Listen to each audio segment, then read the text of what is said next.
Okay, just picture it for a second. Victorian England, a world of corsets, strict rules, and, well, a whole lot of expectations, especially for women. Now imagine a woman from that exact world deciding to trade it all in for a dugout canoe and setting off completely alone into the heart of West Africa, a place most Europeans called the white man's grave. We are about to dive into the absolutely astonishing story of Mary Kingsley, one of the most audacious and frankly unlikely explorers in all of history. Right from the get-go, you get a sense of who she was. This quote from her own book isn't some polite warning or an apology. Nope, it's a challenge. She's basically telling her readers, look, leave your snooty prejudices at the door because everything you think you know about Africa is wrong. And I'm about to show you why. So who was this woman who just completely shattered the mold? I mean, to really get her journey, you first have to understand the world she was so desperate to leave behind. And this is where it gets really fascinating. On one side, you've got this suffocating life waiting for her in England. For the first 30 years of her life, Mary was basically an unpaid nurse and housekeeper for her parents, trapped in what she called humdrum household chores. But then, in 1892, both of her parents died, and suddenly, she was free. And what does she do? She doesn't find a husband or settle down. No way. She decides she's going to West Africa. And get this, not as a missionary trying to civilize people, but to finish her late father's research, and of all things, to collect fish specimens. Now, she had an inheritance of about 4,000 pounds, and you got to remember, that was a ton of money back then. It gave her the means to actually do it. So in 1893, she just hops on a steamer and goes. And this wasn't some grand, heavily armed European expedition. This was one woman, traveling light, learning to trade with local people for food and supplies. It was just her mission, and this incredibly open mind.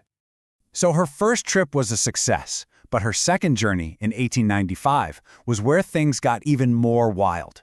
She planned to travel up the treacherous Ogowe River, deep in what was then French Congo, a region most Europeans knew almost nothing about.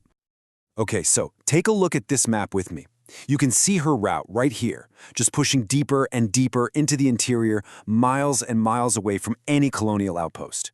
She started on a steam launch, but when the river got too dangerous, she switched to a dugout canoe.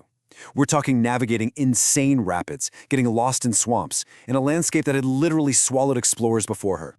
And just look at this. This gives you a real feel for the world she was stepping into. I mean, forget tidy English gardens.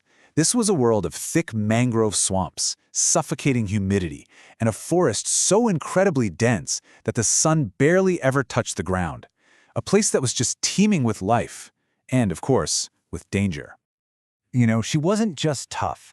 She was an incredible writer. Just listen to how she described the forest.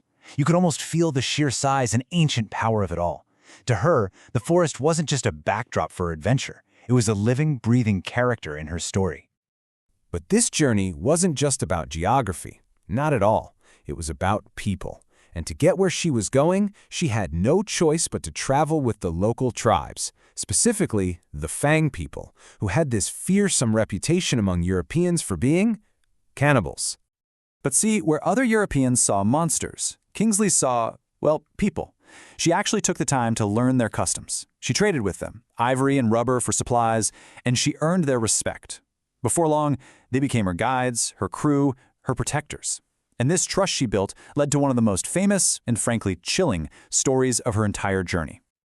So picture this. One night, she's a guest in a Fang village, trying to get some sleep in a small hut. And she keeps noticing this weird bag hanging from the ceiling. And along with it, there's this smell. A smell she described as violent and unmistakably organic. Well, her scientific curiosity got the best of her. She took the bag down, opened it up, and found exactly what this quote describes. I mean, just let that sink in for a second. She is completely alone, a guest of a tribe with a reputation for cannibalism, and she has just found a bag full of human body parts. That's the end of the adventure, right? Game over. Wrong. So wrong. This part is everything. Her reaction. There's no screaming, no panic. She just calmly makes a scientific observation in her journal, and then, as she says, replacing them, I tied the bag up and hung it up again. She figured they were probably just souvenirs from a past fight, not ingredients for dinner. This incredible, almost unbelievable coolness, that was Mary Kingsley. And you know, that unflappable nature, that wasn't a one-off. It was her signature move, her ultimate survival tool, often mixed with a healthy dose of wonderfully dry British humor. I mean, the jungle was constantly trying to kill her. She literally fought off crocodiles with her canoe paddle. She fell into a game pit lined with sharp spikes and was only saved because her thick Victorian skirt snagged on them. And all this while navigating a world of malaria, dysentery, and other diseases that were basically a death sentence for Europeans at the time. And how did she describe these terrifying, life-threatening moments? With pure wit. You know, hippos are one of the most dangerous animals in Africa, responsible for countless deaths. And she compares them charging at her canoe to London moving vans. It's this mix of raw, unbelievable courage and razor-sharp humor that makes her story so completely captivating. But here's why Mary Kingsley is so much more than just a witty adventurer. When she finally returned to England, she didn't just bring back a bunch of fish specimens. She brought back something way more valuable, a brand new perspective. And this is the real takeaway, the thing that makes her story so important. Her work completely changed the conversation back home. She attacked the racist, simplistic ideas that the entire British establishment held. She argued that African societies had their own complex laws, their own religions, their own customs, which she called fetish, and that they were just as valid as European ones. She forced people to see a continent not of savages, but of sophisticated, ancient cultures. I mean, look at this list. Her book, Travels in West Africa, was an instant bestseller. She became a famous public speaker and a really powerful critic of British colonial policy, arguing that it was destroying the very cultures it claimed it was trying to help.